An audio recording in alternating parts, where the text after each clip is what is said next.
We're 2 episodes into the Lucky Cyan storyline and already people are calling it a snooze fest. And of course, most of that is due to the fact that compared to Lin Ling and Isol's arcs, there's a lot less action throughout these first 2 episodes. But if you're paying attention, this is far from a snooze fest. In fact, I'd argue that Lucky Cyan's storyline might be the most important we've gotten so far. And the main thing that brought me to this is the fact that Hero X is way more involved in Lucky Cyan's storyline than he was in Lin Ling's and Isol, at least from a perspective that the viewer can see. I'm sure he's still the hidden hand moving and guiding everything along plot-wise, but in Lucky Cyan's story, he really pops out. 2B Hero X is famous for its switch between 3D and 2D animation, and we now know that anytime we hear a snap or anytime the animation switches, that's Hero X interfering or intervening in some way, shape, or form. However, with Lucky Cyan's storyline, it is entirely in 2D format from start to finish, and I think there's a reason for that. And then 2, unlike the previous story arcs, Lucky Cyan's intertwines with so many more heroes. And I'm gonna dive deeper into that in a second, but before we do, for me, please like the video, subscribe to the page, and hit that noti bell. Let's rock. Now, before we get into the deep dive, it's important to take note of a few things that got us to where we are. And just to build a timeline, Lucky Cyan's storyline in the first episode starts about 2 years before Isol. In the first episode, there's this plane crash where there are no survivors except for this one girl, Cyan. Now, we find out later that Lucky Cyan's ability is supernatural luck that has reality warping potential. And it's unclear whether or not she had these abilities before the crash or if she developed it because of the crash,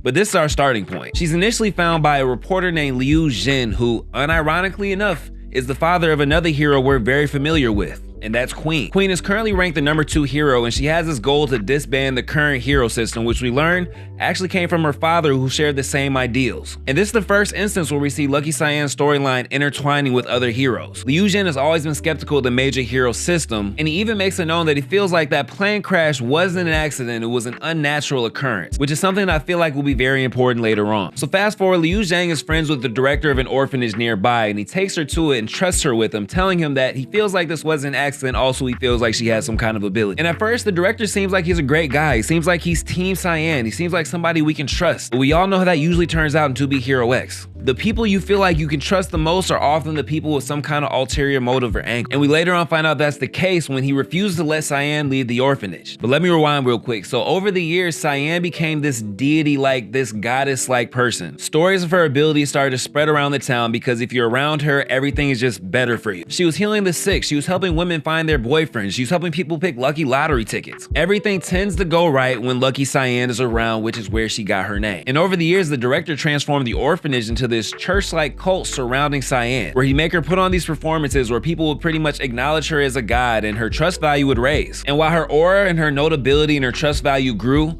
so did her loneliness, because the more the director put her on this pedestal as a godlike figure, the more she was separated from kids her age. That is, until she met a fellow orphan who is her polar opposite. While she had become known for her luck and good fortune, he had become known for spreading misfortune and disaster everywhere he goes. But he was the only person that sees her and treats her like a normal human. And they quickly grow a bond through that and through music, as Lucky Cyan is this amazing singer-performer and he plays guitar. Now fast forward 2 years, which brings us parallel to the Isol story. They're in the middle of another one of these performances that the director puts on, which again exalts Cyan as this goddess amongst men, except this time Cyan and Luo break script and flee from the orphanage. And this is where the director's true colors show, because he refuses to let them leave and he actually gets physical in the process, which shows Cyan that he's just like every other adult she's ever met, just wanting to exploit her for her abilities. So Luo sacrificed himself in order for Cyan to get away, and now she's free from the orphanage, but she has nowhere to go, no money, and has no idea what to do next. So she does the only thing she's ever known how to do, and that's put on a performance in Times Square. And of course, slowly but surely, everybody around her becomes enchanted by her music, but the very first person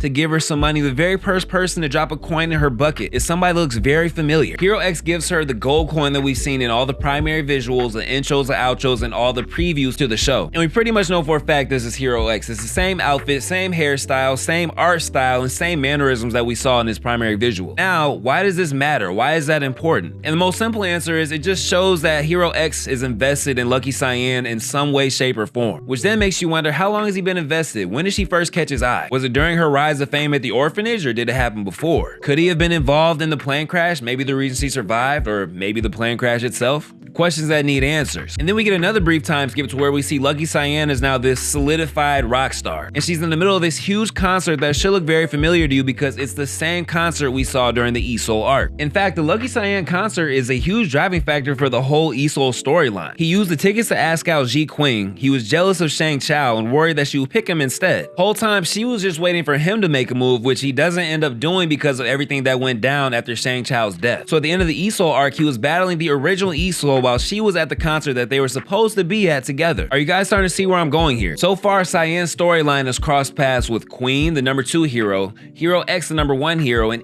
Soul, who was the number 9 hero, I believe. So though it hasn't been as action dense as the first 2 arcs were, I do think it's equally, if not more, important than everything we've seen so far. And then they hit us with that crazy cliffhanger at the end of the episode where the orphanage is seemingly overran by zombies. Could this be her old friend Luo's ability, or is this the ability of the directors? Personally, I think it has something to do with Luo because the director had triggered him right at the end of the episode before that happened, but we'll see this weekend. Let me know what y'all think in the comments. Let me know if I missed any points. Let me know what you agree with. Let me know if there's anything you want to add on. And as always, please, for me, like the video, subscribe to the page, hit that noti bell, and I'll see you next time.